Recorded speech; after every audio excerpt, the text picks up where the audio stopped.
बस सिर्फ इतना है कि रमज़ान का दिन है माशाअल्लाह।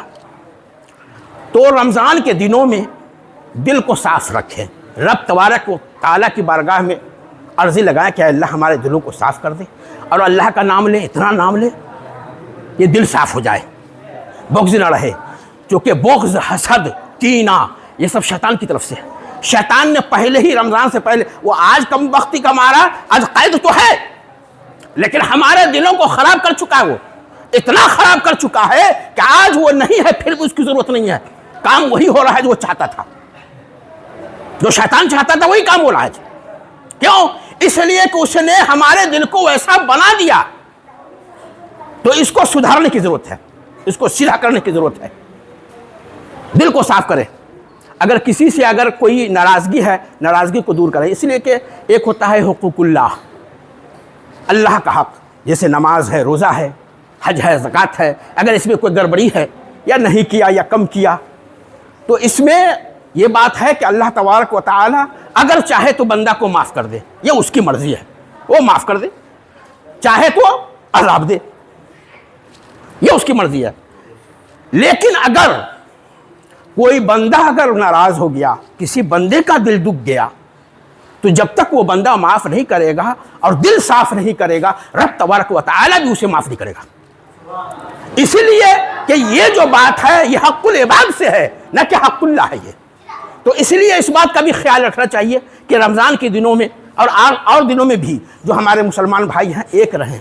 देखिए आज हम एक नहीं हैं तो क्या हाल है हमारा, हम पीछे जा रहे हैं, हर तरफ से ये लगाव मुसलमानों पर है, हर तरफ से सब कुछ हमारा छिन गया, हमारी हुकूमत थी ख़त्म, हम चैन से जी रहे थे, अब बेचैनी है।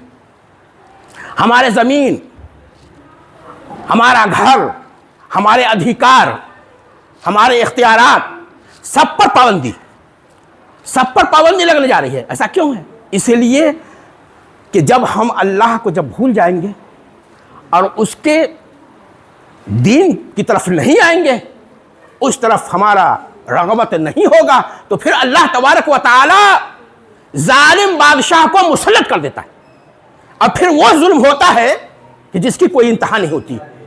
मेरे भाइयों, बुजुर्गों और दोस्तों, बस बात इतनी सी है कि अल्लाह तबारक व तआला हम तमाम लोगों को तौफीक अता फरमाए कि जो खिसलत शैतान की है, हसद, कीना, बुग़्ज़, तकब्बुर, इससे अल्लाह तबारक व तआला तमाम मुसलमान भाइयों को महफूज रखे। ये बड़ी ख़राब चीज़ है, ये शैतान की खिसलत है, ये उसकी आदतों में से है, इसलिए इसको दूर करना चाहिए। और रमज़ान मुबारक का महीना है, इस मुबारक महीने में अगर हम कोशिश करेंगे तो सब कुछ हो सकता है।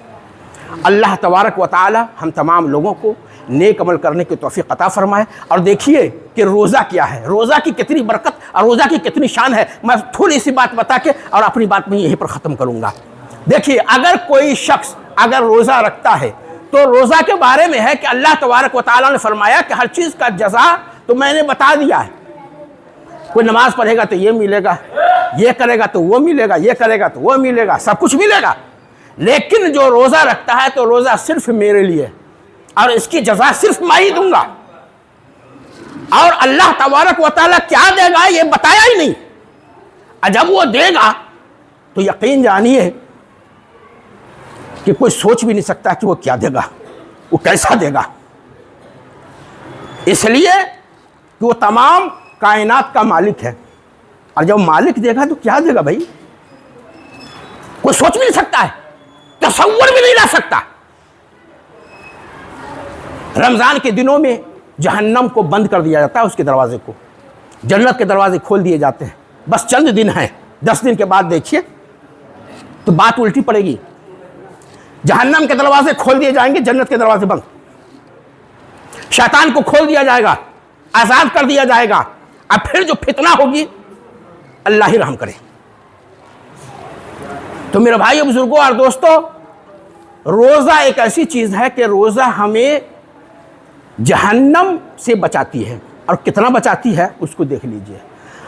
हदीस पाक में आया कि अगर एक कौवा अंडे से निकले बाहर, कौवा अंडे से बाहर निकला, बाहर निकलने के बाद उड़ना शुरू किया, यहां तक कि वो जवान हो गया, बूढ़ा हो गया। और बूढ़ा होने के बाद जब बूढ़ा हो गया बिल्कुल कतई, तो आप अंदाजा लगाएं कि उसने कितना सफर किया होगा, उस कौवे ने कितना सफर किया होगा। जितना उसने सफर किया होगा, अल्लाह तबारक व तआला उस रोजेदार को जहन्नम से उतना ही दूर कर देगा, जहन्नम से उतना ही दूर कर देगा। अब बताइए ये कितनी बड़ी फजीलत है ये रोजा रखने की, कि जहन्नम से इतना दूर फरमा देगा।